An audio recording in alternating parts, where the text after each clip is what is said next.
ॐ श्रौत्रार्हन्ति जणैरूण्यैर्महर्षिभिरहृदिवन्तोऽष्टूयमानोऽप्यगुणो विभुर्विजयते तरां पूर्वार्धे कथितास्तुर्यपञ्चमाध्यायवर्तिनः प्रत्यया अथ कथ्यन्ते तृतीयाध्यायगोचराः। नमः सर्वेभ्यः श्रोतृभ्यः।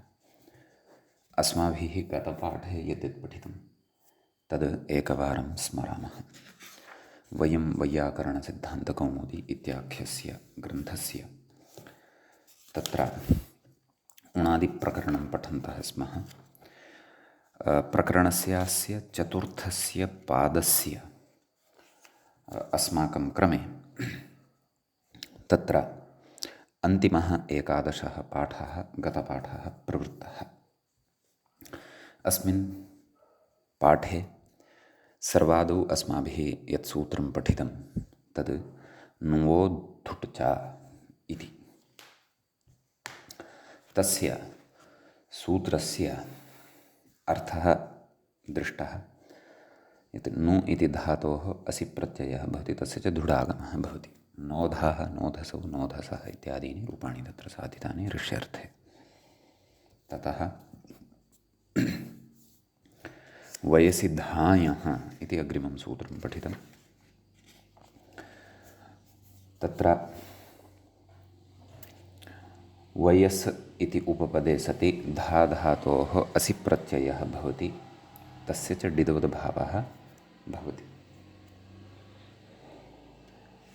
तत्र वयोधाः इति रूपं तरुणार्थे साधितं। तदनन्तरं पयसि च इति सूत्रं पठितं। पयस् इति उपपदे सति धा धातोः असि प्रत्ययः भवति, स च डिद् भवति, पयोधाः इति रूपं साधितं। ततः पुरसि च इति सूत्रं पठितं। पुरसि उपपदे धा धातोः असि प्रत्ययः, स च डिद् भवति, पुरोधाः इति साधितं। ततः पुरूरवाः इति सूत्रं पठितम्। अत्र पुरुशब्दस्य दीर्घो रौते रसिश्च निपात्यते इत्युक्तं। पुरूरवाः इत्येव तत्र रूपं साधितं। ततः चक्षेर्बहुलं शिच्च इति अग्रिमं सूत्रं पठितं। चक्षधातोः असि प्रत्ययः भवति, तस्य बहुलं शिदवद्भावः भवति, नृचक्षाः इति रूपं तत्र साधितं। ततः उषः कित् इति अग्रिमं सूत्रं पठितम्। उषधातोः असि प्रत्ययः भवति, तस्य च किदवद्भावः भवति, उषः इति रूपं साधितं। ततः दमे रुनसिः इति अग्रिमं सूत्रं पठितं।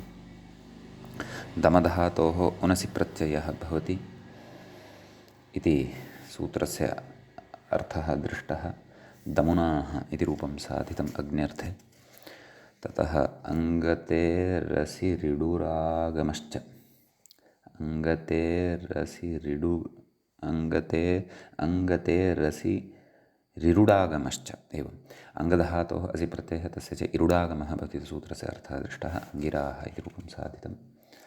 ततः सर्तेरपूर्वादसिः इति सूत्रम् अग्रिमं पठितम्। अपपूर्वकात् सृधातोः असि प्रत्ययः भवति, तस्य अर्थः दृष्टः। अप्सराः इत्यादीनि रूपाणि तत्र दृष्टानि। ततः विरिभुजिभ्यां विश्वे इति अग्रिमं सूत्रं पठितं। विश्व इति उपपदे सति विश्वभुज आभ्यां धातुभ्याम् असि प्रत्ययः भवति। विश्वदेवाः, विश्वभोजाः इति रूपद्वयं तत्र साधितं। ततः अन्तिमं सूत्रं पठितं।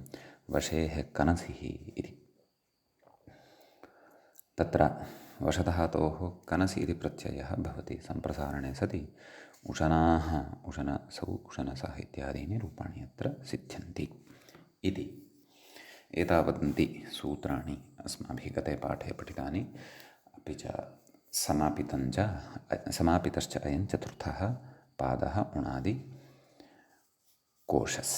अधुना तावत् अस्माकं क्रमे उणादिप्रकरणस्य पञ्चमः पादः आरब्धः भवति। पञ्चमस्यापि पादस्य तत्र प्रथमः पाठः अस्माकं क्रमे आरब्धः भवति।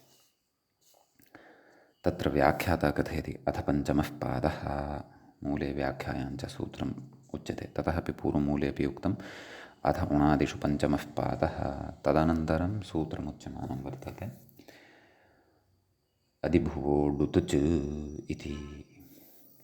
तत्र अदि इति सप्तम्यन्तं भवति, भुवः इति पञ्चम्यन्तं भवति, डुतच् इति प्रथमान्तं भवति, प्रथमाविभक्तेः एकवचनान्तं भवति। ततः सूत्रार्थः द्रष्टव्यः। व्याख्याता कथयति भूसत्तायाम् अस्मात् आकस्मिकार्थे अद् इति अव्यये उपपदे, अद् इति आकस्मिकार्थे प्रयुज्यते अव्ययम्, डुतच् प्रत्ययः इत्यर्थः। सम्यक्। डित्वा टिलोपः, तर्हि अद् भू उत तिलोपे सति भू इत्यत्र विद्यमानः ऊकारः लुप्यते, अद्भु उत अद्भुत विभक्तिकार्ये कृते अद्भुतम् इति सिद्ध्यति। सम्यक्। अस्माभिः असकृत अयं प्रयोगः क्रियते संस्कृतभाषायां तु भवत्येव, भाषान्तरे हिन्द्यादिषु अपि क्रियते। विचित्रम् इत्यर्थः। अग्रे सूत्रं भवति गुधेरूमः इति व्याख्यायां, मूले व्याख्यायां च। गुधेः इति पञ्चम्यन्तम्, ऊमः इति प्रथमान्तं भवति। तत्र गुध इति धातोः ऊम इति प्रत्ययः भवति इति अस्य सूत्रस्य अर्थः भवति। तदेव व्याख्याता कथयति गुधपरिवेष्टने अस्मात् ऊम प्रत्ययः। गुध ऊम एवं खलु। व्याख्याता कथयति गोधूम इति लघुपदगुणः। तर्हि गुध ऊम लघुपदगुणे सति गोध ऊम गोधूम। अतः अयं शब्दः सिद्धः भवति, नाम धान्यविशेषः भवति। गोधूमः, गुधेरूमः। केचन अत्र गो शब्दं धूमशब्दं च पश्यन्ति, वस्तुतः तथा नास्ति। अत्र गुधधातोः ऊम इति प्रत्ययः वर्तते इति विशेषः वर्तते। सम्यक्। ततः अग्रे सूत्रं भवति मसेरूरन् इति। मसेः इति पञ्चम्यन्तम्, ऊरन् इति प्रथमान्तं भवति। सूत्रार्थः उच्यते मसी परिणामे अस्मात् ऊरन् प्रत्ययः इत्यर्थः। ऊरन् इति प्रत्ययो भवति इति। सम्यक्। ततः अत्र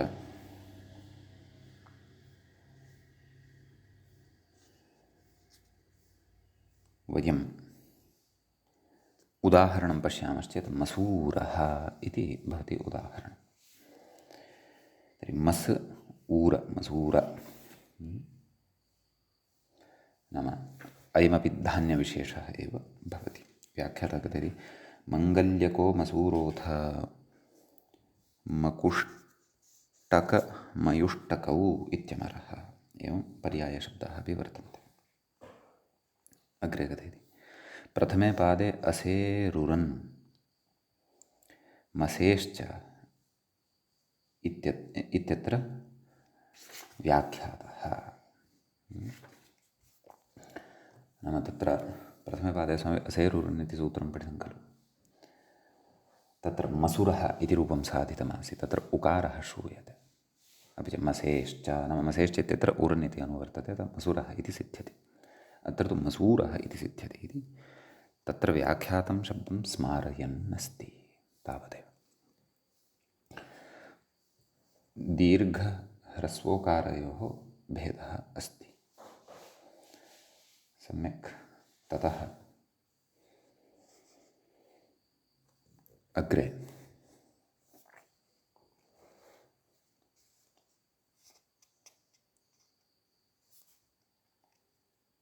सूत्रं भवति स्थः किच्चा इति। तत्र स्थः इति पञ्चम्यन्तं पदं भवति, कित् इति प्रथमान्तं भवति, च इति च अव्ययं भवति। सम्यक्। प्रकृते मसेरूरन् इत्यतः ऊरन् इत्यनुवर्तते, सूत्रार्थः उच्यते व्याख्यात्रा। ष्ठा गतिनिवृत्तौ अस्मात् ऊरन् कित् स्यात्, नाम ऊरन् प्रत्ययः भवति, कित्वं च तस्य भवति इति भावः। स्था ऊर कथयति, कित्वाद् आतो लोपः, नाम आतो लोप इति च इत्यनेन आलोपः भवति। अतः स्था ऊर एवं खलु, कित्करणस्य इदं प्रयोजनम् अत्र उच्यमानं वर्तते व्याख्यात्रा। तर्हि स्थूर, स्थूरः, स्थूरौ, स्थूराः इत्यादीनि रूपाणि भवन्ति। अर्थः मनुष्यः इत्युक्तं खलु। अग्रे पश्यामः। पाते रतिः इत्यस्ति अग्रिमं सूत्रम्। पातेः इति पञ्चम्यन्तम्, अतिः इति प्रथमान्तं। व्याख्याता कथयति पारक्षणे अस्मात् अतिः स्यात्। रक्षणार्थकः एव अत्र पाग्राह्यः, अन्यथा पिबतेः इति वदति स्म। स्थिपानिर्देशेन ज्ञायते पारक्षणे इति आदादिक एव अत्र ग्राह्यः। तर्हि पा अति पाति इति रूपं सिद्धं भवति। स्वामी इत्युक्तं मूले, स्वामी इत्यर्थः। सम्पातिः, सम्पूर्वकात् पाधातोः अतिप्रत्ययश्चेत् सम्पाति इति सिद्ध्यति। आलोपः अत्र द्रष्टव्यः, परन्तु न सम्भवति। अतः सवर्णदीर्घः वरः इति भाति। एवम् अतः पातिः सम्पातिः इति सिद्ध्यति। सम्पातिः इति पक्षिराजः, कश्चन विशिष्टः पक्षी, तस्य कृते उच्यमानः शब्दः। एवं खलु, ऐतिह्ये कश्चन प्रसिद्धः पक्षी भवतु। अग्रे सूत्रं भवति वातेर्नित् इति। तत्र वातेः इति पञ्चम्यन्तं भवति, नित् इति प्रथमान्तं भवति। सम्यक्। आम्, पातेरतिः इत्यतः अतिः इत्यनुवर्तते। ततः सूत्रार्थः उच्यते। वागतिगन्धनयोः, व्याख्याता कथयन्नस्ति, वागतिगन्धनयोः अस्मात् अतिः स्यात् स च नित् इति। वातिः आदित्यसोमयोः, आदित्यः सोमः इति अर्थः भवति वातिः। अस्तु, अग्रे सूत्रं भवति अर्तेश्च। अर्तेः इति पञ्चम्यन्तं, च इति अव्ययपदं। पातेरतिः इत्यतः अतिः इत्यनुवर्तते। व्याख्याता कथयति अस्मात् अतिः स्यात् स च नित्। एवं खलु।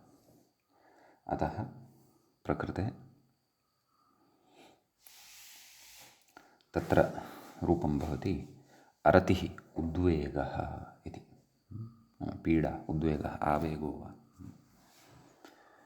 ऋ अति गुणः भवति सार्वधातुकार्धातुकयोः, अर् अति अरति इति सिद्ध्यति।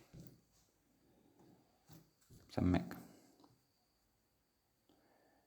अग्रे सूत्रं भवति त्रिहेः क्नो हलोपश्च इति। त्रिहेः इति पञ्चम्यन्तं, क्नः इति प्रथमान्तं, हलोपः इति प्रथमान्तं, च इति अव्ययपदं भवति। व्याख्याता सूत्रार्थं कथयति तृहहिंसायाम् अस्मात् क्नः स्यात् हकारस्य लोपश्च इति।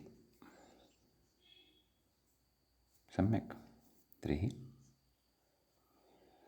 तृः क्न, क्न इत्यस्य न अवशिष्यते, हकारलोपः तृ न णत्वं भवति, रुवर्णान्नस्य णत्वं वाच्यमिति तृण इति सिद्ध्यति। विभक्तिकार्ये कृते तृणम् इति सिद्ध्यति। अग्रे सूत्रं व्याख्याता कथयति तृणमिति क्नस्य कित्वात् गुणाभावः। अस्तु, अग्रिमसूत्रं प्रति व्याख्याता इङ्गितं करोति। व्रीं लुठितनिताडिभ्यः मूले सूत्रं पश्यामश्चेत् व्रीं लुटि इति दृश्यते मूले, व्याख्याता तु लुठि इति कथयति। अत्र पाठभेदं यदि पश्यामः, लुठि इति अस्ति, नाम ठकारः एव अस्ति। अस्तु, व्रीं लुटितनिताडिभ्यः उलच् तण्डश्च इति उच्यमानं वर्तते। अस्तु, पश्यामः। तत्र व्रीं लुठितनिताडिभ्यः इति पञ्चमी विभक्तेः बहुवचनान्तं भवति, उलच् इति प्रथमान्तं भवति, तण्डः इति प्रथमान्तं भवति, च इति अव्ययं भवति। व्याख्यातसूत्रार्थं कथयति। व्रीं वर्णे लुठ विलोडने तनुविस्तारे तड आघाते एभ्यः उलच स्यात् धातोः तण्डादेशश्च इत्यर्थः इत्युक्तम्। सम्यक्। तर्हि रूपं किं साधनीयं वर्तते? तण्डुलाः इति। परन्तु प्रकृते सर्वत्रापि तण्ड इत्येव आदेशः भवति खलु। व्रीं धातुः वा वर्तते, लुट् वा लुट् वा तन् वा ताडि इति ण्यन्तः। अतः सर्वान् धातूनादाय विग्रहं कथयति। पश्यन्तु मूले व्रियन्ते, लुट्यन्ते, तन्यन्ते, ताड्यन्ते इति वा तण्डुलाः। पश्यन्तु, एतावन्तः अर्थाः तण्डुलशब्दस्य लभ्यन्ते। एतावन्तः धातवः अस्य मूले भवन्ति। सर्वेषां तण्ड इत्येव आदेशः, एवं खलु। तण्डादेशः इति उलचिति तु कृतः एव भवति, अतः तण्डुलाः इति सिद्ध्यति, एवं खलु।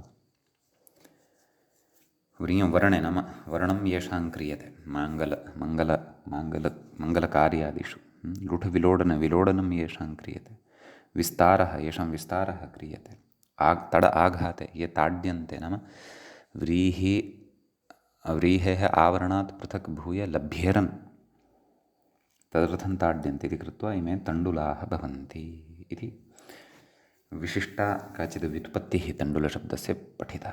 अग्रे सूत्रम् अस्ति। दंसेष्टटनं न आच मूले व्याख्यायाञ्च। तत्र दंसेः इति पञ्चम्यन्तं भवति, टटनौ इति प्रथमाविभक्तेः द्विवचनान्तं भवति, नः इति प्रथमान्तं भवति, आ इति लुप्तप्रथमाकं पदं भवति, च इति च अव्ययपदं भवति। सम्यक्। सूत्रार्थं पश्यामः। व्याख्याता कथयति। दसि सेवने इति तदस्ति, इदित्वान्नं भवति, अतः एव दंसेः इत्युक्तं। तत्र इका निर्दिष्टः सूत्रे तु। अस्तु, दसि सेवने अस्मात् टटनौ स्याताम्, एवं खलु। धातोर्नकारस्य अकारश्च इत्यर्थः, आकारश्च, एवं खलु। धातुर्नकारस्य आकारश्च इत्यर्थः। अतः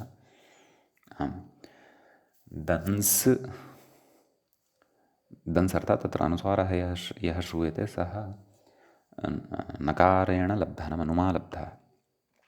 अतः ट प्रत्ययः टन् प्रत्ययः उभयोः अ अवशिष्यते। दंस् अ, नकारस्य आत्वं दास् अ, उभयत्र दासः इति जायते। दासः सेवकशूद्रयोः, एवं खलु इत्यस्ति। तर्हि टित्करणं कुतः इति चेत् स्त्रीत्वविवक्षायां टिल्लक्षणः ङीप् अत्र स्यात्, तदर्थम्। अतः दासी इत्यपि पक्षे भवति इति भावः। सम्यक्। ततः अग्रिमं सूत्रमत्र भवति।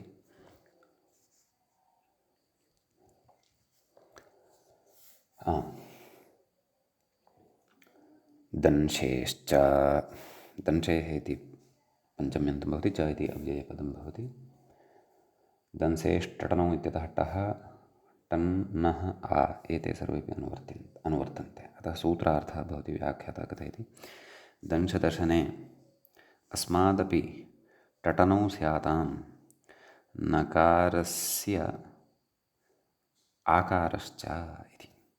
दाशः धीवर तर्हि दंश ट वा टन् वा उभयो अ अवशिष्यते। नकारस्य आत्वं दाश अदाश विभक्तिकार्ये कृते दाशः इति रूपं सिद्ध्यति।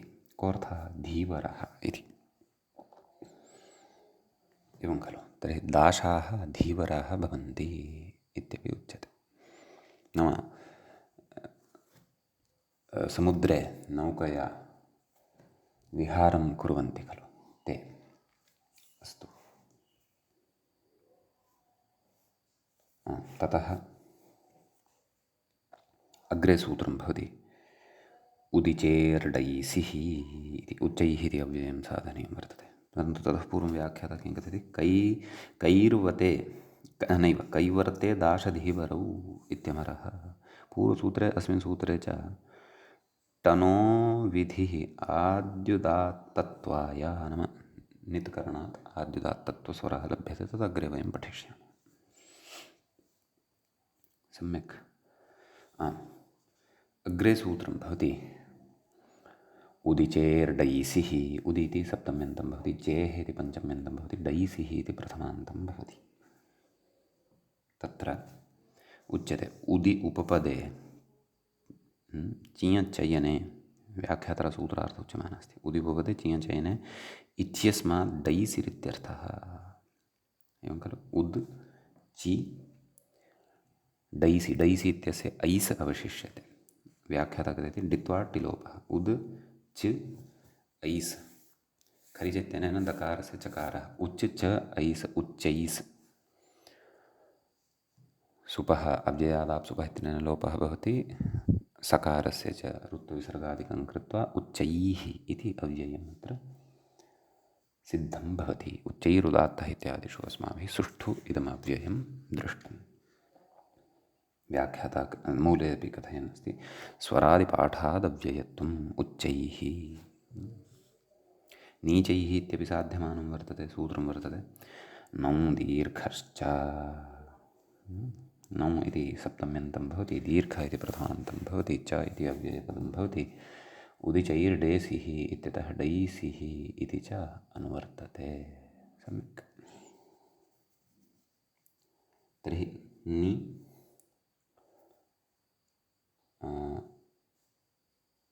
चेः इत्यपि अनुवर्तते खलु। तथा व्याख्यातः सूत्रार्थः उच्यते नावुपपदे चियोडैसिः उपसर्गस्थस्य इकारस्य दीर्घश्च इत्यर्थः। एवं खलु। अतः तत्र नीचैरिति इति सिद्ध्यति। व्याख्यातः कथयति उपसर्गस्थस्य दीर्घः च भवति खलु। नीच ऐस् नीचैस् जातं खलु। तदेव व्याख्यातः कथयति डित्वा टिलोपः नाम चि इत्यत्र विद्यमानस्य इकारस्य लोपः भवति इति भावः। सम्यक्। अग्रे सूत्रं भवति सौरमेः क्तोद्दमे पूर्वपदस्य च दीर्घः। व्याख्याता तु सौरमेः क्तौद्मे इति इङ्गितमेव कुर्वन् अस्ति। अस्तु। सौ इति सप्तम्यन्तं भवति, रमेः इति पञ्चम्यन्तं भवति, क्तः इति प्रथमान्तं भवति। ततः दमे इति सप्तम्यन्तं भवति, पूर्वपदस्य इति षष्ठ्यन्तं भवति, च इति अव्ययपदं भवति, दीर्घः इति प्रथमान्तं भवति, अनेकपदमिदं सूत्रं भवति। एवं खलु। पूर्वं चैतत् पदं च पूर्वपदं तस्य पूर्वपदस्य पश्यामः। व्याख्याता सूत्रार्थं कथयति सावुपपदे रमुक्रीडायाम् इत्यस्मात् दमे वाच्ये दमार्थे वक्तव्ये इत्यर्थः। दमनं क्तः स्यात् पूर्वपदस्य सोः अन्त्यस्य दीर्घश्च इत्यर्थः। एवं खलु। लक्ष्यं वर्तते सूरत उपशान्तः दयालुश्च। तर्हि तत्र सु इति उपपदं वर्तते। रं धातु सूरं क्तप्रत्ययः सूरं त एवं खलु। ततः प्रकृते अनुदात्तोपदेशवनदिनोत्यादिनामनुनासिकलोपो झलिनीति इत्यनेन मकारलोपः सूरत प्रकृतसूत्रेणैव सु इत्येतस्य दीर्घः सूरत इति सिद्ध्यति। एवं खलु। दमनशीलः अथवा तदेव उपशान्तः दयालुर्वायः भवति सः इति भावः। व्याख्याता कथयति तदेव कित्वादिति मूले उक्तं खलु। कित्वादनुनासिकलोपः अनुदात्तोपदेशवनतीत्यादिना। अस्तु, अग्रे सूत्रं भवति पूयो यण्युक् इति व्याख्याता इङ्गितं करोति। मूले पश्यामश्चेत् पूयो यण्नुघ्रस्वश्च इति भवति। तत्र पूयः इति पञ्चम्यन्तं भवति, यत् इति प्रथमान्तं भवति, णुक् इति प्रथमान्तं भवति, ह्रस्वः इत्यपि ह्रस्वः इति प्रथमाविभक्तेः एकवचनान्तं भवति, च इति अव्ययं भवति। सम्यक्। तत्र सूत्रार्थः उच्यते। पूयपवने अस्मात् यत् प्रत्ययः णुगागमः ह्रस्वश्च इत्यर्थः। लक्ष्यं वर्तते पुण्यम् इति साधने। सम्यक्। मूले उक्तं यत् प्रत्ययः नाम यण् युक् इति छेदः, पदच्छेदः वर्तते इति भावः। तर्हि पू य णुक् धातुः पूर्णय अनेनैव ह्रस्वोऽपि पुण्य इति सिद्ध्यति। पुण्यमिति अग्रे कथयति स्याद्धर्मम् अस्त्रियां पुण्यम् इत्यमरः। धर्मस्यैव नामान्तरम् उच्यमानं वर्तते। अग्रे सूत्रं भवति स्रंसेः शिः कुट्किच्च। मूले व्याख्यायाञ्च दृश्यते। स्रंसेः इति पञ्चम्यन्तं भवति, शिः इति प्रथमान्तं भवति, कुट् इत्यपि प्रथमान्तं भवति, कित् इत्यपि प्रथमान्तं भवति, च इति च अव्ययपदं भवति। सम्यक्। तत्र पूयो यण्घ्रस्वश्च इत्यतः यत् इति अनुवर्तते। सूत्रार्थः व्याख्यात्रा उच्यते स्रंसु ध्वंसु अधः पतने। परन्तु मूले तु तावत् ध्वंसु इति धातुः नोक्तः वर्तते, नाम सूत्रे। कदाचित् परतया धातुद्वयस्यापि कथनं क्रियमाणम् अस्ति वा इति भाति। स्रंसु ध्वंसु अधः पतने अस्मात् यत् प्रत्ययः। सम्यक्। स्रंसय्य स च कित्। स्रंसय्य तस्य कुडागमः कस्य य इत्येतस्य यतः स्रंसख्य धातोः शिः सर्वादेशः शि क य शिक्य शिक्यम् इति जातं खलु। मूले तदेव कथयति स्रंसतेः शिरादेशः नाम शिः इति आदेशः भवति। यत्प्रत्ययः कित्तस्य यत्प्रत्ययः कित् तस्य कुडागमश्च शिक्यम् इति सिद्ध्यति। तत्र कोऽर्थः शिक्यम् इत्येतस्य शब्दस्य इति चेत् तत् कथयति व्याख्याता भारयष्टिस्तदालम्बि शिक्यं काचोऽथ पादुका इत्यमरः इति पर्यायशब्दाः अत्र वर्तन्ते। एवं खलु। ततः अग्रे सूत्रं भवति अर्तेः क्युरुच्च इति। अर्तेः इति पञ्चम्यन्तं भवति, क्युः इति प्रथमान्तं भवति, उत् इति प्रथमान्तं भवति, च इति च अव्ययपदं भवति। सम्यक् इत्यस्ति। सूत्रार्थः उच्यते व्याख्यात्रा ऋगतौ अस्मात् क्युप्रत्ययः स्यात् धातोः उकारादेशश्च इत्यर्थः। सम्यक्। तर्हि ऋ क्यु ऋ उ धातोः उकारादेशः स च रपरसन् प्रवर्तते उरन् रपरः उर् यु योरणागौ इत्यनेन अनादेशः भवति उर् अन उरन अट्कुवाङ्मं व्यवायेपि इत्यनेन उक्तम् उरण उरणो मेषः इत्युक्तं मूले व्याख्याता कथयति उत्तम रपरत्वम् अस्तु अग्रे कथयति युवोरनाकौ योरनाकौ इति अनादेशे रसाभ्यामिति णत्वम् अस्तु अट्कुवाङ्मम् इति तु एतत् सूत्रस्यैव प्रवृत्त्युपपादकम् इति उरण इति अस्ति खलु सत्यम् उर अन अकारव्यवधानमस्ति खलु मध्ये तर्हि रसाभ्याम् इति णत्वम् इति कुतः उच्यते यतः अकारेण मध्ये व्यवधानम् अस्ति खलु सम्यक् किं कथयति अट्कुवाङ्मं तु एतत् सूत्रस्यैव प्रत्युपपादकं नाम तदेव अड्व्यवधाने सत्यपि रसाभ्यां परतः नस्य णत्वं भवति इत्येव अभिप्रायः नास्ति कोऽपि विशेषः अस्तु अग्रे सूत्रं भवति तत्र मूले व्याख्यायां च हिंसेरीरन्नीरचौ इति तत्र हिंसेः इति पञ्चम्यन्तं भवति ईरन्नीरचौ इति प्रथमाविभक्तेः द्विवचनान्तं भवति सम्यक् तत्र व्याख्याता कथयति हिसि हिंसायाम् अस्मात् ईरन् ईरच् प्रत्ययौ स्तः स्वरे भेदः नाम स्वरे भेदः भवति रूपं तु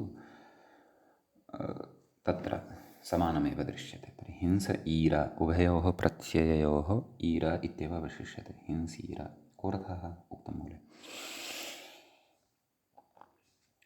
हिंसीरो व्याघ्रदुष्टयोः व्याघ्रः इत्यर्थः भवति दुष्टः इत्यपि अर्थः भवति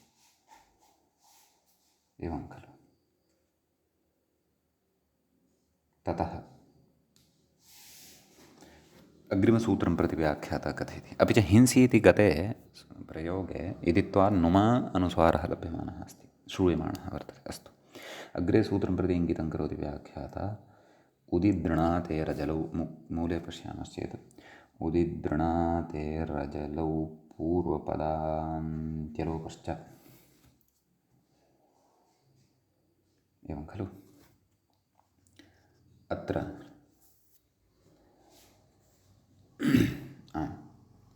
उदि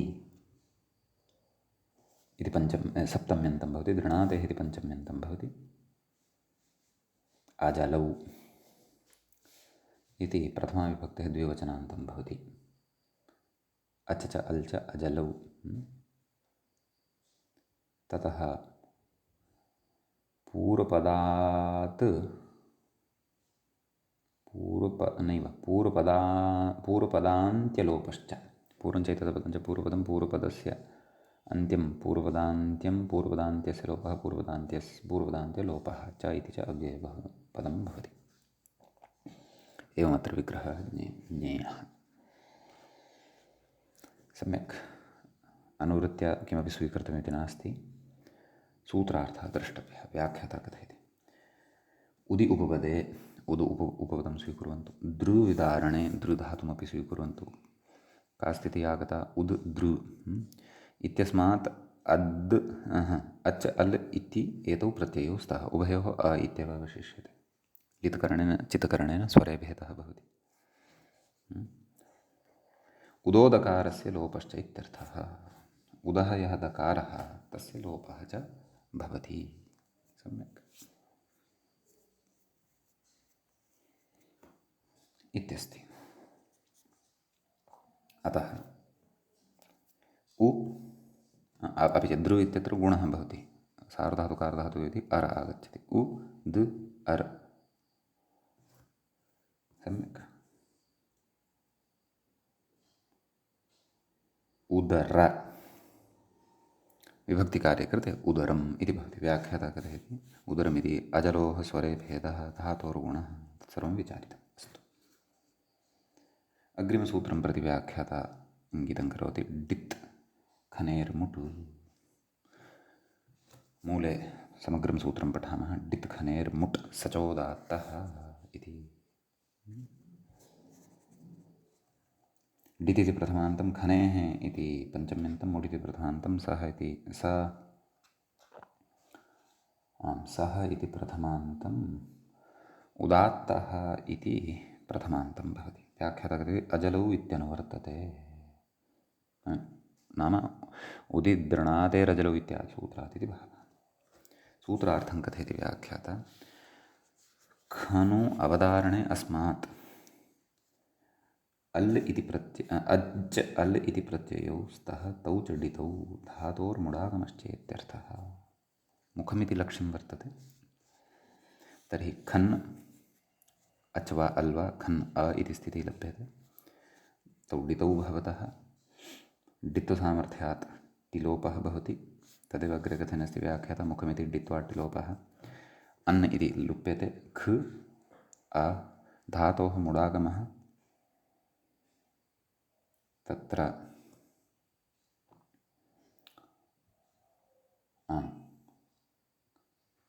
मुटि यः उकारः वर्तते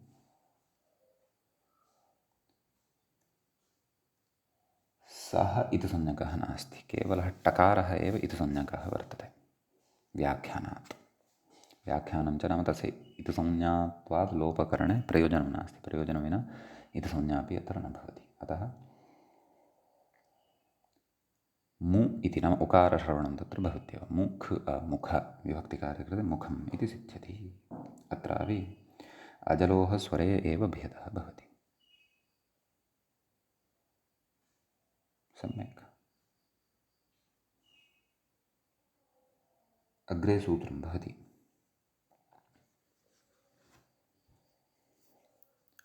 अमेः सन् इति। अमेः इति पञ्चम्यन्तं भवति। पञ्चमे विभक्तेः एकवचनान्तं भवति। सन् इति प्रथमान्तं भवति। प्रथमाविभक्तेः एकवचनान्तं भवति। सम्यक् सूत्रार्थः अवलोकनीयः। अमगत्यादिषु अस्मात् सन् प्रत्ययेत्यर्थः। सम्यक्। अंस मकारस्य अनुस्वारः भवति अंस इति भवति। स्कन्धः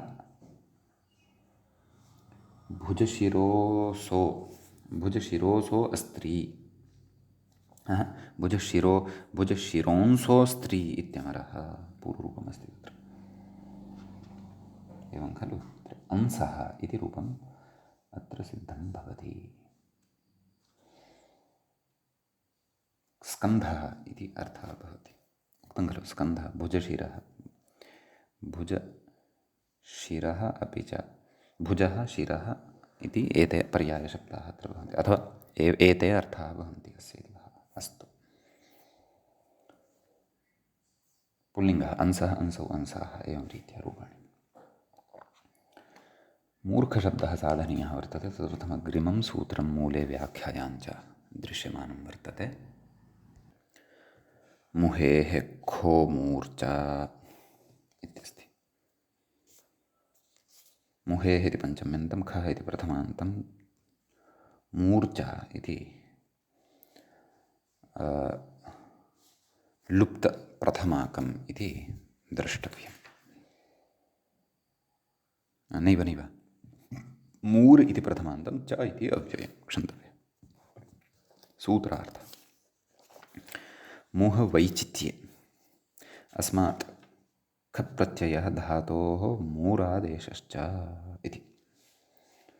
खलु तर्हि मुह ख मूर् इति आदेशः। मूर्ख मूर्ख विभक्तिकार्ये कृते मूर्खः इति रूपं सिद्धं भवति। सम्यक्। ततः अग्रे सूत्रं वर्तते मूले व्याख्यायाञ्च नहेर्हलोपश्च इति। नख इति शब्दः साधनीयः वर्तते। तत्र नहेः इति पञ्चम्यन्तं, हलोपः इति प्रथमान्तं, च इति च अव्ययपदं भवति। मुहेः खो मूर्च इत्यतः ख इत्यनुवर्तते। सूत्रार्थो भवति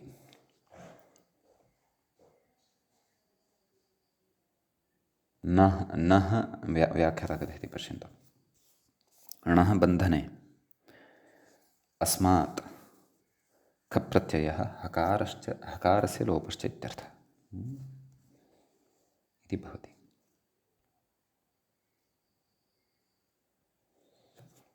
तर्हि तत्र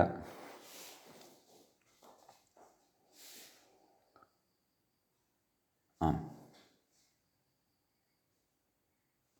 रूपं साधनीयं वर्तते नखः इति। तर्हि नः ख हकारस्य लोपः नख तावदेव सिद्धं पुल्लिङ्गे इदमपि रूपम्। अधुना शिखा इति लक्ष्यं साधनीयं वर्तते, तदर्थमग्रे सूत्रं वर्तते शीङो ह्रस्वश्च इति। शीङः पञ्चम्यन्तं ह्रस्वः इति प्रथमान्तं च इति अव्ययपदं भवति। मुहेः खो मूर्छ इत्यतः ख इत्यनुवर्तते। सूत्रार्थः व्याख्यात्र उच्यते शीङ् स्वप्ने अस्मात् ख प्रत्ययः धातोर्ह्रस्वश्च इति। शी ख ह्रस्वः शिख स्त्रीलिङ्गे इति कृत्वा नाम तत्र शी इत्यत्र ईकारस्य इकारोऽपि भवति। कथयति व्याख्याता शिखेति ह्रस्वविधानसामर्थ्यान्न गुणः। यदि गुणः एव अपेक्षितः स तु दीर्घस्य ईकारस्यापि भवति खलु। अतः ह्रस्वस्य ईकारस्य विधानस्य अत्र किं प्रयोजनम्? अतः गुणः अत्र भवति। क्षन्तव्यः, गुणः अत्र न भवति, इकारः तथैव तिष्ठति। अदन्तलक्षणे टापि सति शिखा इति जायते। एवं खलु। अग्रे सूत्रं वर्तते माङ ऊखो मयि च इति। तत्र माङः इति पञ्चम्यन्तं रूपं भवति, ऊखः इति प्रथमान्तं रूपं भवति, मयि इति प्रथमान्तं भवति, च इति च अव्ययपदं भवति। सम्यक्। सूत्रार्थः उच्यते व्याख्यात्र। माङ् माने अस्मात् ऊख प्रत्ययः धातोर्मयादेशश्च इत्यर्थः। मयूख इति रूपं किरणार्थे साधनीयं वर्तते। तर्हि मा ऊख मय इति आदेशः, मय ऊख मयूख इति सिद्ध्यति। अग्रे कथयति मयूखस्त्युटकरज्वालास्वलिबाणौ शिलीमुखौ इत्यमरः इति पर्यायशब्दाः अत्र प्रदत्ताः। अग्रे सूत्रं भवति मूले व्याख्यायाञ्च कलिगलिभ्यां फगस्योच्च इति। कलिगलिभ्याम् इति पञ्चमी विभक्तिः द्विवचनान्तं भवति। फक् इति प्रथमान्तं भवति। अस्य इति षष्ठ्यन्तं भवति। उत् इति प्रथमान्तं भवति। च इति अव्ययपदं च भवति। व्याख्यात्र सूत्रार्थः उच्यते लक्ष्यम् अस्ति कुल्फः गुल्फः वा। अस्तु, कथयति कल शब्दसङ्ख्यानयोः गल अदने आभ्यां फक् स्यात् अकारस्य उकारश्च इत्यर्थः। तर्हि क फ फकः ककारस्य इति संज्ञा भवति, फ इति अवशिष्यते। फ क क्षन्तव्यः, तत्र कल् फ धातोः अकारस्य उकारः कुल्फः इति जायते। अर्थं कथयति मूले किं? शरीरावयवो रोगश्च, शरीरस्य अवयवविशेषोऽपि भवति, रोगोऽपि भवति इति भावः। अस्तु, नाम अङ्गविशेषस्य नाम। अग्रे कथयति गुल्फः इति। अत्रापि तथैव गल् इति धातोः फक् प्रत्ययः गुल्फ अकारस्य उकारादेशः, गल्फ अकारस्य उकारादेशे गुल्फः इति सिद्ध्यति। उभयत्रापि गुल्फ इत्यत्र फकः कित्वात् गुणः न भवति इत्यस्ति। ततः व्याख्याता कथयति तद्ग्रन्थी घुटिके गुल्फौ इत्यमरः इति अर्थः उच्यते। अपि च वस्तुतः फक् इति प्रत्ययः तत्र फकारः प्रत्ययादिरेव वर्तते। तर्हि अस्य फकः आयन्नादेशः न स्यात् वा इति एका जिज्ञासा जायते। इति चेत् बाहुलकान् न वक्तव्यः यदि प्राप्यमाणः अस्ति तर्हि इत्येव मम भाति। अस्तु, अग्रे गुल्फः पादग्रन्थि इति मूले उक्तमेव। अस्तु, अग्रे सूत्रं पठामः। स्पृशेः श्वण्शुनौ पृजा इति।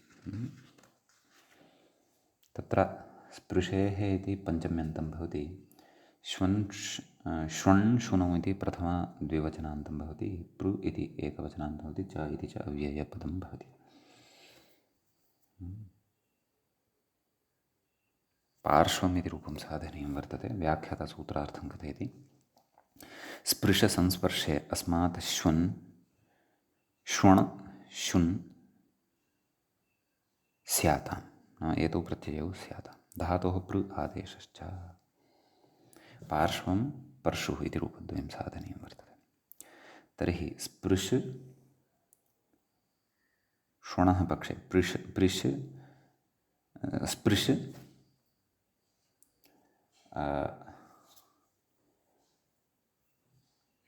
श्वणः श्व इति अवशिष्यते,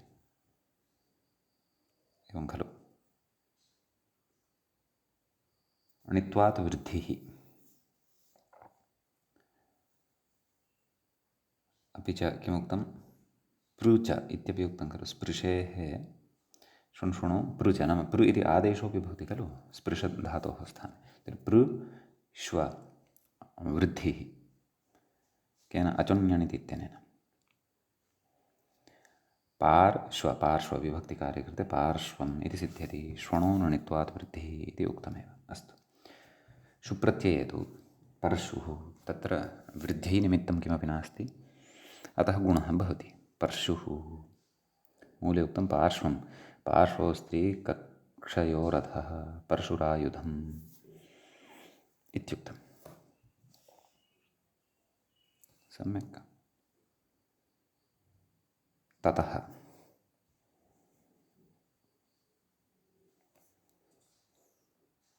अग्रिमं सूत्रम् अधुना पठामः। मूले व्याख्यायाञ्च सूत्रं दृश्यते। श्मनि श्रयते र्डुन्, श्मश्रु इति रूपं साधनीयं वर्तते। तत्र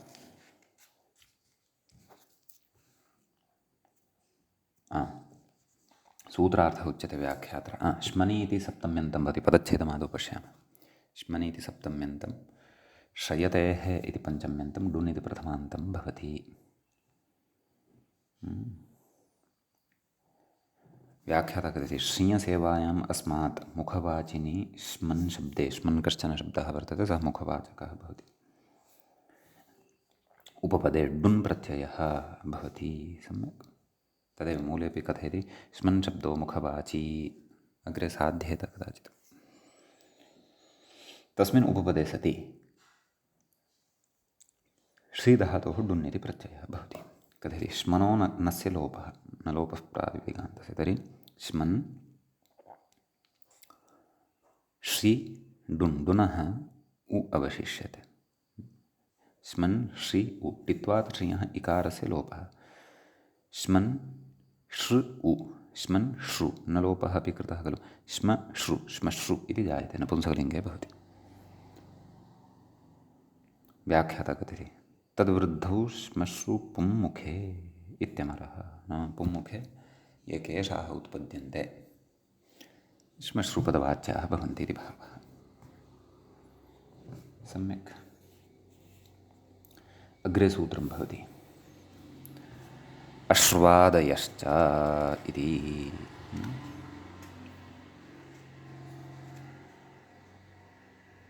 तत्र अश्वादयः इति प्रथमान्तं भवति, च इति अव्ययपदं भवति। अश्रु आदिः येषान्ते अश्वादयः। सम्यक्। व्याख्याता कथयति निपात्यन्ते शेषः अश्रु इति एकं शब्दं मूले उक्तम् अश्रु नयनजलम् अशुव्याप्तौ अस्मात् ऋन् प्रत्ययः निपात्यते इति भावः आदिशब्देन अन्ये के ग्राह्याः तत्तु द्रष्टव्यम् अस्तु तत्त्वबोधिन्यां किमपि उक्तं वा पश्यामः अश्वादयः कथयति अशुव्याप्तौ अस्मात् ऋन् प्रत्ययः नैपूर्वात् शयतेर्डुञ्च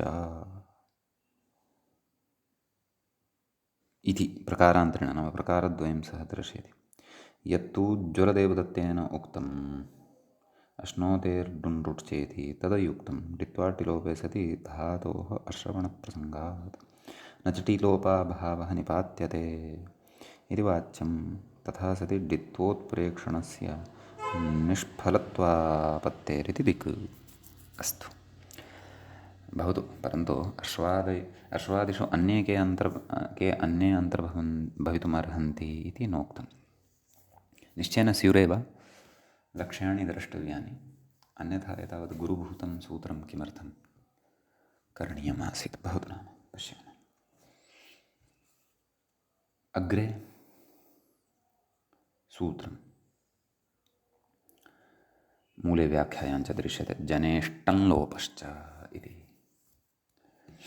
लक्ष्यं वर्तते जटा तत्र जनेः इति पञ्चम्यन्तं भवति सूत्रे टन् इति प्रथमान्तं भवति लोपः इति प्रथमान्तं च इति च अव्ययपदं भवति व्याख्याता कथयति जनी प्रादुर्भावे अस्मात् टन् प्रत्ययः स्यात् धातोः अन्त्यनकारस्य लोपश्च इत्यर्थः लोपश्च इति तर्हि जन् टन् नकारस्य लोपः ज ट खलु अदन्तलक्षणे टापि जटा इति भवति सम्यक् केशविन्यासविशेषः भवति जटा इति अग्रे सूत्रं जङ्घः इति रूपस्य साधनाय पठामः अच् तस्य जङ्घ च इति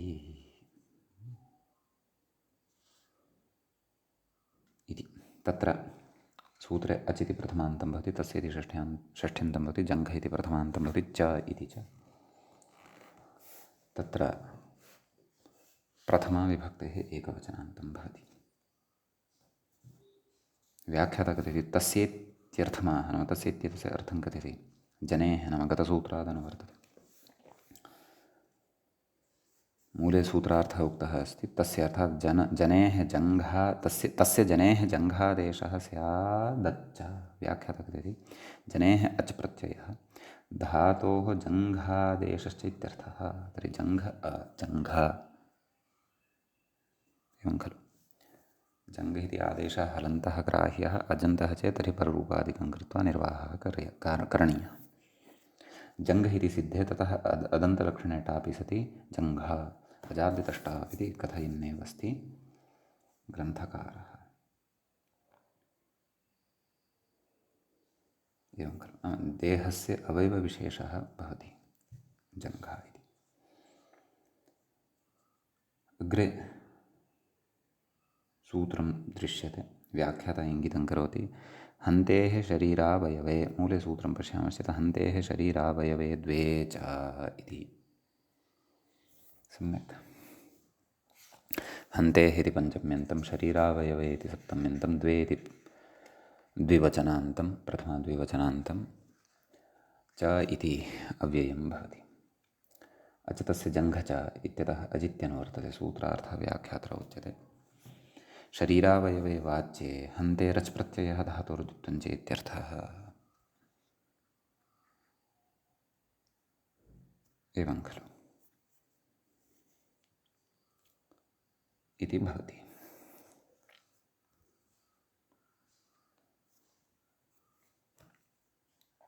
समीचीनं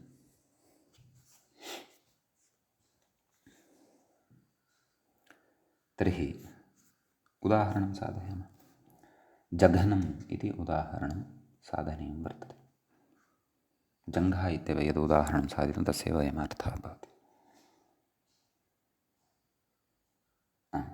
तर्हि हन् अच् धातुर्द्वित्वं हन् हन् अच् ह हन् अच् व्याख्याता कथयति जघनमिति हो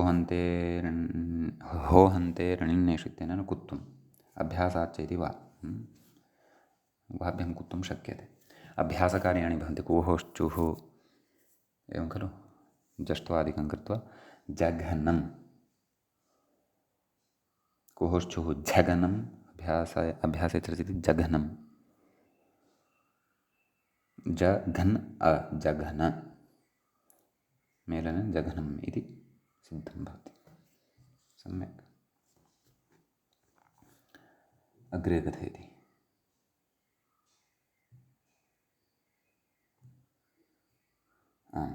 अमरोक्तिमाः पश्चान्नितम्ब इति मूले पश्य पश्चान्नितम्बः स्त्रीकट्याः क्लीबे तु जघनं पुरः इति एवं खलु नाम स्त्रियः कटिभागात् अधः यः मांसोपेतः भागविशेषः यः भवति नितम्बस्य च अग्रभागः यः भवति कटेः च अधः विद्यमानः यः भागविशेषः भवति तत् जघनम् इत्युच्यते इत्यस्ति। अस्तु अग्रे सूत्रं वर्तते क्लिशेरन्लो लोपश्च इति भवति। तत्र क्लिशेः इति पञ्चम्यन्तं भवति अन् इति प्रथमान्तं भवति लः इति षष्ठ्यन्तं भवति लोपश्च इति लोपः इति प्रथमान्तं च इति च अव्ययपदं भवति। केशः इति लक्ष्यं वर्तते व्याख्यात मूले उक्तं लकारस्य लोपः। अस्तु व्याख्याता सूत्रार्थं कथयति क्लिशु विबाधने अस्मात् अन् स्यात् अन् इति प्रत्ययः स्यात् लकारस्य लोपश्च इत्यर्थः। तर्हि क्लिश् ललोपः किश् गुणः क्लेश क्षन्तव्यः केश केशः इति रूपं सिद्धं भवति। सम्यक्। प्राणिषु उत्पद्यमानः अवयवविशेषः। सम्यक्। अग्रे सूत्रं भवति फले ऋतजादेशश्चपः इति। सम्यक्। फलेः इति पञ्चम्यन्तं भवति इतचिति प्रथमान्तं फले ऋतजादेश एवम् इतचिति प्रथमान्तम् आदेः इति षष्ठ्यन्तं च इति अव्ययं पः इति प्रथमान्तं च भवति। सूत्रार्थः उच्यते व्याख्यात्र फलनिष्पत्तौ अस्मात् इतच प्रत्ययः आदेः फकारस्य पकारादेशश्च इत्यर्थः। सम्यक्। तर्हि फल इत फलित पकारादेशः पलित पलितम् इति रूपं मूले दृश्यते साधितं। व्याख्याता कथयति तत्र पलितं जरसा शौक्ल्यम् इत्यमरः। वयसि जायमाने वा अधिके वयसि जायमाने वा केशेषु उत्पद्यमानं यत् शौक्ल्यम् एवं खलु तत् पलितम् इत्युच्यते। सम्यक्। इति भवति। वस्तुतः केशेषु एव इति न तत्र वस्तुतः श्वेतकेशयुक्तः यः भवति तदेव पलितम् इति पदवाच्यः। सम्यक् एव प्रयोगः। अस्तु पलितं जरसा शौक्ल्यम् इत्येव उक्तं वर्तते कोशपङ्क्तौ। शौक्ल्यञ्च केशेषु एव जायते खलु। अस्तु इति एतावान् विशेषः अस्मिन् सूत्रे भवति। अग्रिमसूत्रादारभ्य अग्रिमे पाठे वयं पठिष्यामः। अद्यतनपाठः तावत् अत्रैव उपसंह्रियते। मङ्गलं कुर्मः। श्रौत्रार्हन्ति चणैर्गुण्यैर्महर्षिभिरहृदिवं तोष्टूयमानोऽप्यगुणो विभुर्विजयते तरान् पूर्वार्धे कथितास्तुर्यपञ्चमाध्यायवर्तिनः प्रत्यया अथ कथ्यन्ते तृतीयाध्यायगोचराः। एवञ्च प्रकृते अस्माकं क्रमे उणादिप्रकरणस्यास्य पञ्चमस्य पादस्य प्रथम एष पाठः सम्पन्नतां गतः। नमः सर्वेभ्यः श्रोतृभ्यः भवद्भ्यः।